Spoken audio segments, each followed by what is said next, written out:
विद्यार्थी मित्रों, अमारी YouTube channel teaching maths LJ में आपનું हार्दिक स्वागत है। जो मित्रों તમે ચેનલમાં નવા હો તો ચેનલને સબસ્ક્રાઇબ કરવા વિનંતી, જેથી તમને જે નવી નવી અપડેટ આવે છે તે અપડેટ મળતી રહે। વિદ્યાર્થી મિત્રો, ધોરણ 5માં જવાહર નવોદય વિદ્યાલય પ્રવેશ પરીક્ષા યોજાઈ છે। તેમાં જે અલગ અલગ વિભાગ પૂછાય છે તેમાં કેવા પ્રશ્નો પૂછાય છે તેની સંપૂર્ણ માહિતી મેળવીશું। તો એ પરીક્ષામાં 3 વિભાગમાં પ્રશ્નો પૂછાય છે: અંકગણિત, ભાષા એટલે કે ગુજરાતી અને માનસિક યોગ્યતા परीक्षा એટલે કે માનસિક યોગ્યતા કસોટીના પ્રશ્નો પૂછાય છે। જેમાં માનસિક યોગ્યતા કસોટી તેમાં 50 પ્રશ્નો તેના પૂછાય છે, જ્યારે ભાષા એટલે કે ગુજરાતીના 25 પ્રશ્નો પૂછાય છે અને 25 પ્રશ્નો અંકગણિતના, એમ ટોટલ 100 ગુણમાં પેપર પૂછાય છે। આજે વિદ્યાર્થી મિત્રો માનસિક યોગ્યતા કસોટીમાં પ્રકાર 7 વિશે અભ્યાસ કરીશું। વિભાગ 1 માનસિક યોગ્યતા પરીક્ષા એટલે કે વિદ્યાર્થી મિત્રો જે નવોદયનું પેપર આવે છે તેમાં પ્રશ્ન નંબર 1 થી 40 જે પ્રશ્નો આવે છે તે માનસિક યોગ્યતા કસોટીના પૂછાતા હોય છે, એટલે કે 50 ગુણના પ્રશ્નો માનસિક યોગ્યતા કસોટીમાંથી પૂછાય છે। જે અહીં વિદ્યાર્થી મિત્રો વિભાગ 1 માનસિક યોગ્યતા કસોટી છે તેમાં 50 ગુણના પ્રશ્નો એટલે કે 10 અલગ અલગ પ્રકારે પ્રશ્નો પૂછાતા હોય છે।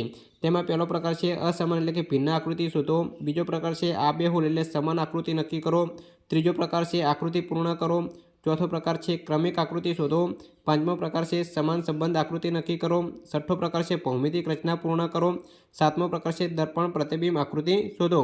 तो विद्यार्थी मित्रों 1 થી 6 जे प्रकार आपेला है तेना विडियो अगाऊ अपने चेनल में मूकेला है। जो तमे ना जोयेला होय तो ते जोई लेजो, एटले तमने 1 થી 6 प्रकार विषे ख्याल आवी जशे अने तेमां केवी आकृतिओ पूछाय छे अने केवा प्रश्नो पूछाय छे ते तमने ख्याल आवी जशे। आज विद्यार्थी मित्रों 7मो प्रकार आपणे आव्या छीए दर्पण प्रतिबिंब आकृति शोधो, तेना विषे संपूर्ण माहिती मेळवीशुं, एटले तमने आ प्रकार विषे पण ख्याल आवी जशे। अने बाकीना जे 8, 9, 10 जे प्रकार बाकी रह्या छे ते नेक्स्ट आपणे विडियो बनावीशुं तेमां मूकीशुं। प्रकार 7 दर्पण प्रतिबिंब आकृति शोधो। तो विद्यार्थी मित्रों दर्पण प्रतिबिंब आकृति में केवा प्रश्नो पूछाता होय छे ते आगळ जोईशुं, एटले तमने वधु ख्याल आवशे। હવે વિદ્યાર્થી મિત્રો જ્યારે પણ પરીક્ષામાં પ્રશ્ન પૂછાતા હોય છે ત્યારે સૂચના આપેલી જ હોય છે કે નીચેના પ્રત્યેક પ્રશ્નમાં ડાબી બાજુએ એક કોયડો એટલે કે આકૃતિ આપેલી હોય છે અને જમણી બાજુએ A, B, C, D એમ 4 ઉત્તર આકૃતિઓ આપેલી હોય છે। અહીં XY જગ્યાએ રાખેલા છે, XY જે છે એ દર્પણ છે અને જમણી તરફ જે આપેલા છે 4 એ ઓપ્શન આપેલા છે, તો તેમાંથી તમારે સાચો જવાબ જે આપતો હોય તે જોઈ અને आंसर सिलेक्ट करवानो होय छे। एटले के अहीं एक आकृति आपेली होय छे, अहीं दर्पण आ XY जे छे ए दर्पण छे अने 4 A, B, C, D एम 4 आकृतिमांथी आपणे दर्पणमां जोईशुं आ आकृतिने तो ते केवी देखाशे तेनो जवाब आपणे मेळवવાનો छे। अहीं तमे जोईशो तो विद्यार्थी मित्रों एक आकृति आपेली छे तो तेने दर्पणमां जोईशुं तो आपणे जे जमणी बाजू छे ते डाबी बाजू जशे अने डाबी बाजू छे ते जमणी बाजू जशे अने उपर अने नीचेमां कोई फेरफार थतो नथी, तथा चिन्ह में जे फेरफार थतो होय ते जोई लेवानो, ऊपर नीचे में कोई तफावत कोई फेरफार थशे नहीं। तो सर्वप्रथम अहीं एक आकृति आपेली छे अने दर्पण में जोईशुं तो आ जमणी बाजू छे अने आ भाग डाबी बाजू छे, तो आ जमणी बाजू भाग छे ते डाबी बाजू जशे अने डाबी बाजू भाग छे ते जमणी बाजू जशे। तो सर्वप्रथम तो पेला जे चिन्ह नहीं आपेला ते जोई लईए तो आ प्रकारनुं चिन्ह छे ते आकृति में आपेल नथी, माटे आ बी आवशे नहीं। तेवी ज रीते अहीं पण एके चिन्ह आपेलुं नथी, अहीं आकृति आपेली छे तेमां बंने बाजू तीर आपेला छे तेथी ए पण आवशे नहीं। हवे सी अने डी बंने बाकी रह्या, तो सी अने डी में जोईशुं तो जे आ चिन्ह रह्युं ते अहीं ज बदलाई जशे, दर्पण में जोईशुं एटले बदलाई जशे, परंतु अहीं डी में जो तेम अने तेम ए रीते ज आपेलुं छे, सेम आपेलुं छे एटले डी ऑप्शन पण आवशे नहीं, एटले साचो जवाब छे सी। तो विद्यार्थी मित्रों आ रीते तमारे जे पेला नथी आवता तेने આપણે ડિલીટ કરીશું એટલે કે કેન્સલ કરીશું અને પછી જે વધે છે તેમાં જોઈશું એટલે આપણને ખ્યાલ આવી જશે કે સાચો જવાબ કયો છે। પ્રકાર 7 છે દર્પણ પ્રતિબિંબ આકૃતિ શોધો। આ રીતે પ્રશ્નો પૂછાતા હોય છે અને 4 પ્રશ્નો પૂછાય છે। જો વિદ્યાર્થી મિત્રો તમે થોડુંક મહેનત કરો તો તમારે જે 4 પ્રશ્નો 5 ગુણમાં પૂછે છે એ રોકડા 5 માર્ક્સ તમને મળી શકે। તો વધુ એક્ઝામ્પલ ગણીશું એટલે તમને વધુ ખ્યાલ આવશે। અહીં પ્રશ્ન 2 આપેલ છે કે અહીં આકૃતિ આપેલ છે, અહીં XY દર્પણ છે અને 4 ઓપ્શન આપેલા છે કે આ આકૃતિને દર્પણમાં જોઈશું તો 4 ઓપ્શનમાંથી દર્પણમાં તેનું પ્રતિબિંબ કેવું પડશે। તો વિદ્યાર્થી મિત્રો આપણને ખ્યાલ જ છે કે ઉપર નીચે કોઈ ફેરફાર થતો નથી, પરંતુ ડાબી બાજુ અને જમણી બાજુમાં ફેરફાર થાય છે। તો આ જમણી બાજુ છે તે ડાબી બાજુ જશે અને આ ડાબી બાજુ છે તે જમણી બાજુ જશે। તો સૌપ્રથમ જોઈશું કે અહીં આ ભાગ ડાબી બાજુ જમણી બાજુ આપેલો છે તો તે અહીં પણ અહીં પણ જમણી બાજુ આપેલ છે માટે બી પણ આવશે નહીં। તેવી જ રીતે અહીં આ તમને સ્પષ્ટીકરણ આપેલું છે, અહીં ઉત્તર આપેલો છે કે જવાબ સી છે। તો અહીં એક દર્પણમાં જોઈશું તો વિદ્યાર્થી મિત્રો તમે દર્પણમાં જોશો તો આ રીતે આકૃતિ જવાબ મળશે, એટલે કે સાચો જવાબ સી છે।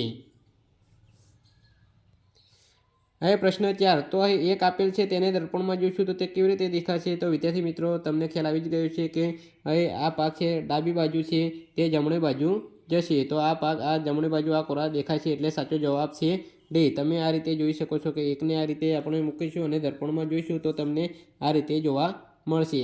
જે નહીં આવતા તે આપણે પણ કેન્સલ કરીશું તો પણ આપણને સરળતા રહેશે। અહીં એક આ રીતે છે તો આ એ ઓપ્શન તો આવશે જ નહીં। તેવી જ રીતે આ બી પણ ઓપ્શન આવશે નહીં, કારણ કે અહીં આ બાજુ આ રીતે છે તો અહીં આપેલ નથી, એટલે બી પણ આવશે નહીં। અને અહીં આ જે એક છે તે અહીં આડા રીતે બતાવેલો છે તે એ રીતે પણ દર્પણમાં જોઈશું તો આવશે નહીં, એટલે સી પણ આવશે નહીં। આ રીતે પણ આપણને ખ્યાલ આવી જાય કે ડી સાચો જવાબ છે। તો વિદ્યાર્થી મિત્રો આ રીતે તમે થોડુંક પણ વિચારશો તો તમને જે પ્રશ્ન પૂછાય છે તેનો જવાબ જલ્દીથી આવડી જશે। હવે પ્રશ્ન 5 આપેલ છે અને અહીં એન દર્શાવેલો છે તેને દર્પણમાં જોઈશું તો આ ભાગ જમણી બાજુ છે તો તે ડાબી બાજુ આવશે। તો આ ભાગ જમણી બાજુ એને જોઈશું તો આ રીતે ડાબી બાજુ આવશે અને આ ડાબી બાજુ છે તે જમણી બાજુ જશે, એટલે સાચો જવાબ છે એ। અહીં સ્પષ્ટીકરણ આપેલું છે, અહીં દર્પણ રાખેલ છે અને બતાવેલું છે કે આ રીતે જવાબ આવશે। તો હવે બાકીના તમે જોઈશું તો બી પણ ઓપ્શન આવશે નહીં, અહીં ત્રોસો થઈ જાય છે ઝેડ જેવો થઈ જાય છે ઊંધો એટલે ડી પણ આવશે નહીં, અને અહીં આ લાઇન વચ્ચેની પાતળી છે એટલે બી પણ આવશે નહીં, એટલે સાચો જવાબ છે એ। તો આ રીતે પણ વિદ્યાર્થી તમે વિચારી શકો છો કે પહેલાં જે નથી આવતા તેને આપણે કેન્સલ કરીશું અને જે શિલ્ય વધે છે તેમાં સરખામણી કરીશું, એટલે આપણને જલ્દી ખ્યાલ આવી જશે। હવે વિદ્યાર્થી મિત્રો સ્વાધ્યાયના કેટલાક પ્રશ્નો જોઈશું તો તમને વધુ ખ્યાલ આવશે। તો અહીં પ્રશ્ન 1 આપેલ છે અને દર્પણ આપેલ છે, તો એ વિદ્યાર્થી મિત્રો ત્રિકોણ તો સેમ જ રહેશે, દર્પણમાં જોઈશું, પરંતુ જે ચિહ્ન છે તે ચિહ્ન બદલાશે। અહીં આ જમણી બાજુ આપેલ છે તો તે ડાબી બાજુ જશે, એટલે કે આ બાજુ આગળના ભાગે આવશે, અને આ જે છે એ ડાબી બાજુ છે તે જમણી બાજુ જશે। તો વિદ્યાર્થી મિત્રો તમને સૌપ્રથમ ખ્યાલ આપી દઈએ કે ઉપર નીચે કોઈ ફેરફાર થતો નથી। તો અહીં ઉપર ચોરસ આપેલ છે તો ઉપર ચોરસ હોવું જોઈએ, તો અહીં ગોળ આપેલ છે માટે એ ઓપ્શન આવશે નહીં। અહીં આ અંદર જે કાળો ટપકું દેખાય છે તે અંદરની બાજુ છે, તો અહીં બીમાં બહારની બાજુ આપેલ છે એટલે બી પણ આવશે નહીં, અને ડીમાં પણ બહારની બાજુ આવશે એટલે ડી પણ આવશે નહીં, એટલે આપણો સાચો જવાબ છે સી। તો વિદ્યાર્થી મિત્રો આ રીતે તમે વિચારી શકો કે જે પહેલાં નથી આવતા તેને આપણે કેન્સલ કરીશું એટલે તો પણ જવાબ મળી જશે। તો હવે વિદ્યાર્થી મિત્રો તમે આ આકૃતિ જે આપેલી છે તેને જુઓ તો આ સી પ્રકારે તમને દર્પણમાં જોવા મળશે। હવે પ્રશ્ન નંબર 2 આપેલ છે સ્વાધ્યાયનો, તો અહીં એફ એ એન લખેલું છે તેને દર્પણમાં જોઈશું તો અહીં એન લખેલું છે તે સૌપ્રથમ પહેલાં આવશે, કારણ કે આ જમણી બાજુ છે તો એ ડાબી બાજુ જશે, અને આ ડાબી બાજુ આપેલું છે તે જમણી બાજુ જશે।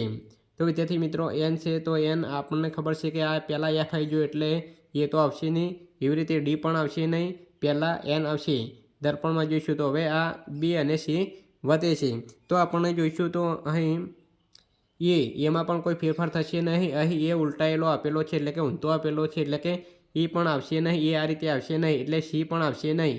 હવે જે ઓપ્શન બી વધે છે એટલે આપણો સાચો જવાબ છે બી, કારણ કે તમે આ જે આકૃતિ આપેલી છે તેને દર્પણમાં જુઓ તો આ રીતે જે દેખાશે, પહેલાં એન આવશે આ રીતે, પછી એમાં કોઈ બદલાશે નહીં એટલે એમની એમ રહેશે, અને એફ આ રીતે છે તે આ રીતે થશે, એટલે સાચો જવાબ છે બી।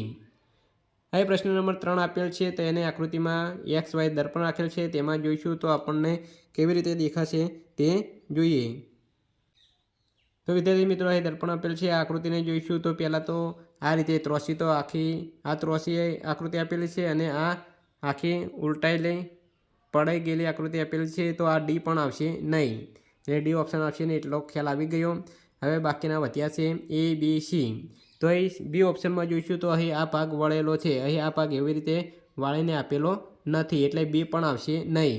હવે એ અને સી ઓપ્શન વધે છે, તો એ અને સી ઓપ્શનમાં જોઈશું તો અહીં એક બાજુ આવી રીતે નાનો ત્રિકોણ આપેલ છે, તો અહીં આ એ નંબરની આકૃતિમાં એક પણ બાજુ ત્રિકોણ આપેલો નથી એટલે માટે એ પણ આવશે નહીં। હવે જે ઓપ્શન સી વધે છે એટલે આપણો સાચો જવાબ છે સી। તો વિદ્યાર્થી મિત્રો તમે આ આકૃતિને દર્પણમાં જુઓ તો એ પ્રમાણે દેખાય છે। વિદ્યાર્થી મિત્રો અહીં જે પણ એક્ઝામ્પલ આપેલા છે જે તમારે જાતે જ પ્રેક્ટિસ કરવાની રહેશે એટલે વધુ તમને આવડશે અને વધુ ખ્યાલ આવશે। અહીં 1 થી 6 જે પ્રકાર છે તે પ્રકારના વિડીયો ચેનલમાં મૂકેલા છે, તે તમે ના જોયા હોય તો જોઈ શકો છો. અને પ્રકાર 7 છે, બાકીના જે 3 પ્રકારની આકૃતિઓ પૂછાય છે 8, 9, 10 જે 3 પ્રકાર બાકી છે તે પણ ચેનલમાં મૂકીશું, એટલે તે પણ તમે જોઈ લેજો. એટલે વિભાગ 1 જે 40 પ્રશ્નો પૂછાય છે આકૃતિઓના અને 50 ગુણમાં, એટલે કે 50% પેપર તો આકૃતિઓમાંથી જ પૂછાય છે, જે તમને સહેલાથી 50 માર્ક્સ પૂરેપૂરા આવી શકે છે. જો તમે થોડીક મહેનત કરશો તો તમારો સારું એવું પરિણામ આવી શકે છે. બાકીના 2 વિભાગ વધી છે, અંકગણિત અને ભાષા એટલે કે ગુજરાતીના, તેના પણ વિડીયો બનાવીશું, એટલે તે પણ તમે તૈયારી કરશો તો તેમાં પણ તમારું સારું પરિણામ આવી શકે છે. આ રીતે વિદ્યાર્થી મિત્રો અહીં 22 એક્ઝામ્પલ સુધી આપેલા છે, જે તમે જાતે જ મહેનત કરી અને તેના જવાબ કમેન્ટ બોક્સમાં જણાવી શકો છો. જો તેથી મિત્રો વિડીયો સારો લાગ્યો તો લાઇક કરજો, શેર કરજો અને સબસ્ક્રાઈબ કરજો. અને જે નવોદય પરીક્ષાની તૈયારી કરે છે તે તમારા મિત્રોને પણ શેર કરજો, જેથી તેઓ પણ ઘેર બેઠા સારી એવી તૈયારી કરી શકે. Thank you.